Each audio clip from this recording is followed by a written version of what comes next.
Hi, I'm Anya, and today I'm going to be chatting through the book series I want to finish.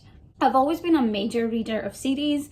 I just love the extension of a story and seeing it expand across several books. I generally read a lot more series than I do standalones, and while I always love the continuation and just getting to see more of the story, there is always that immense satisfaction at getting to the final book and that bittersweet moment when you finally complete the story. The series that I'm talking about today have all been fully published, meaning that I just need to either read the books I bought or buy the ones that are already out. There is no more need to wait for books to be written, and that is why these are sort of a top priority for me. I'm going to start with the series that I'm closest to finishing, and that is the Book of the Ancestor by Mark Lawrence. I am actually already more than halfway through the final book, Holy Sister. This trilogy follows the character of Nona Gray, who is set to be hanged, but is basically rescued by a nun and taken to a convent of assassin nuns. It's also set in the world of Abeth, which is basically like our Earth if the whole thing was encased in ice except for the equator. It makes it for a very interesting setting, and Nona Gray is one of my favourite characters that I've ever read. She's definitely got a really dark spirit inside her. She's prone to violence, hot-tempered, but intensely loyal and clever and just so complicated. Watching her story and those of her friends unfold as they become more involved in the complex politics of both the convent and the outer world is really fun, but also provides so much intrigue in terms of watching Nona grow as a person and watching her overcome her flaws and sometimes give in to those flaws and own them. I will be finishing this very, very soon because I only have about 100 pages left of the final book, but I thought I should mention it anyway because it is a series I plan to finish very soon. The next series I have is the Winter Night Trilogy by Catherine Arden. I have only read the first book, and that is The Bear and the Nightingale, but I do own all three, so I should be getting to this relatively soon. This story is set in 16th century Russia, and in it we follow the character of Vasya from a young age, at about 8 years old, as she grows into a woman and comes into her power. When Vasya's incredibly religious stepmother comes to her village, she attempts to eradicate these old folklore tales and any semblance of magic, resulting in unexpected danger that Vasya has to face. The writing of this series is absolutely beautiful and atmospheric, and I love this so much. I had one single problem when reading this first book, and that's why I think I haven't continued on, and that's the series is so cold. Like, it makes you feel cold, but as I was reading the first book was just at the start of our very rare Scottish heatwave, and it kind of put me off continuing it a little bit just because it wasn't the right vibe. However, going into the next few winter months and back into the cold, I think this is going to be the perfect read. I cannot wait to see as Vasya's story expand, particularly as she grows up and learns and takes on a whole lot more of the world than just the inside of her village and the small world that she knew up until then. I've also heard nothing but amazing things about this trilogy and about the way it ends, and I'm very excited to get to the rest of it. The next series I want to finish is the Devabad Trilogy by S.A. Chakraborty. I only have the first two books. The final one is out, but I haven't got it yet because it is not out in paperback in the UK yet, and I'm determined to get matching copies. So sadly, it might be a while before I do eventually get to it because it's not coming out until sometime next year. Despite the wait, that I'm gonna have. I am super excited for the conclusion of this trilogy. This series follows the character of Nari, who is a con artist living on the streets of Cairo. She's a con artist in the sense of performing magics and basically faking her way through healing people, through attempting to sell charm. And Nari is incredibly street smart, and that's how she makes her living. However, upon one of her jobs, she accidentally summons a warrior genie and is whisked away to the land of Devabad, where she ends up completely engrossed in the middle of political manoeuvrings, as well as at the centre of an age-old conflict. This is one of the most politically intense and interesting series I've ever read. The way that S.A. Chakraborty manages to create the complexity of this court, as well as the development of treaties and alliances and rivalries through the centuries, is phenomenal. The character of Nari herself is so much fun. She's intensely clever. I love a good thief. And seeing her maneuver this new reality of jinn and mythology come to life is insanely entertaining.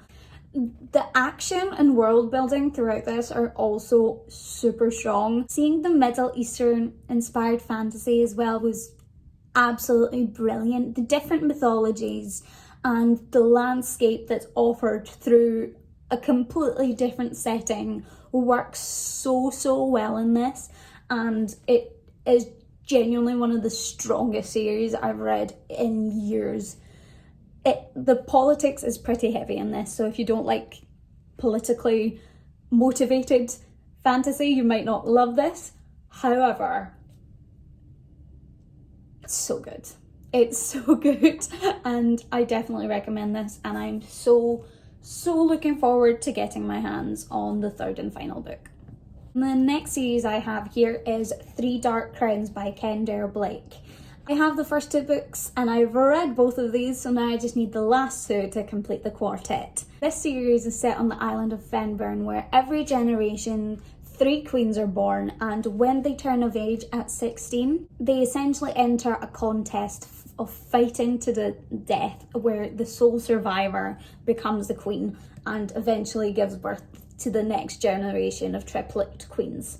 Obviously this is quite a dark premise, and that darkness and complexity, especially when it comes to the morality of doing that, is something that's really well explored throughout. We follow the perspective of all 3 of the triplets, who are incredibly different from one another and all have access to different magics. It's a really great way of getting to fully explore the world of Fenburn. All 3 of the queens are very complex women who have their own loyalties, their own desires to win or not win and survive this contest. I'm obviously now halfway through this series and planning to hopefully get to the other 2 soon. I really enjoy these. They're very fast paced to read. They're not very long, but also just the writing style makes it super accessible. I'm really looking forward to seeing where this story goes and getting to the finale, because it's the way the story is going. I really can't predict what's going to happen, who's going to win, who will survive. And that's the kind of thing that I love, is when an author just absolutely keeps me on my toes. And this series definitely does that. The next series I want to finish is another trilogy, and that is The Folk of the Air by Holly Black. The final book of this is The Queen of Nothing, and it's another one that I don't have my hands on yet because it took a long time for the paperback to come out in the UK, and that's what I was waiting for because I wanted my trilogy to match. It is now out, so the next time I do a big book purchase, that is definitely going to be on there. In this series, we follow the character of Jude, who is the daughter of a fairy general. She, however, is human, and her twin sister have been subject to the cruelty of the fairies their entire lives. Within this series, Jude starts being able to come into some of her own power and engage within the politics and the war manoeuvrings of the court of fairy. I've said before, but I will say it again, that fairies are my favourite mythological creature. It's a race that I've been obsessed with since the first time I can remember reading fantasy books at all. And Holly Black is an author very well known for her fantastic interpretation of the Fae and creating really great Fae stories.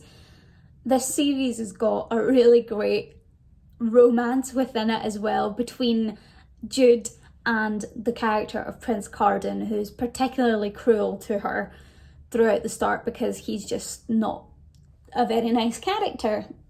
Watching this hate to love romance unfold while all the other things are going on within the story is definitely a big part of what makes it so good. Where the second book ended was very interesting for that, and I am intrigued to see where this final book is going to go. I really enjoy the character of Jude, and I'm excited to get to the end of her story, and also very excited to see how the fate of Fairy winds up.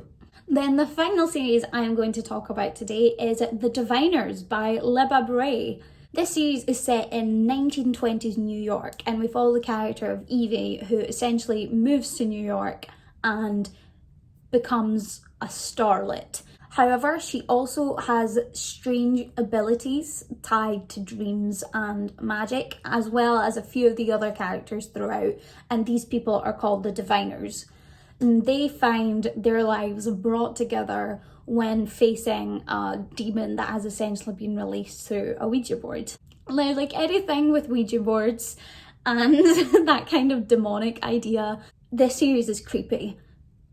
So this is one of the few books that has made me genuinely freaked out, and it felt a little bit like watching a horror film, but just, in my head. Despite the fact that it's scary, I was absolutely enthralled with the first book. Watching Evie and her companions deal with this threat, as well as with their own lives, and especially the setting of 1920s New York, is so much fun.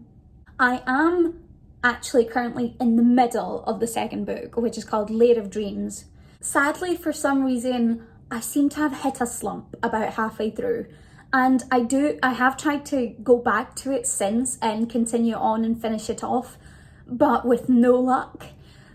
And I'm considering just starting it again, or maybe rereading the first book before I even do that, because I did love the first book so much, and I don't think that the second book at all is bad. Maybe I've just not been in the right headspace for reading it. Either way, I do very much plan on finally finishing off Lair of Dreams and then eventually getting to the second half of the series. It's a slightly different kind of story than I generally read, and that's partly what makes it so exciting. And I know it's so good, and I know that I want to read it, and I will, and it is 100% there in my plans. We'll just see whether I end up having to reread the first book first. That's it from me today. Thanks very much for watching, and I'll see you all again soon. Bye!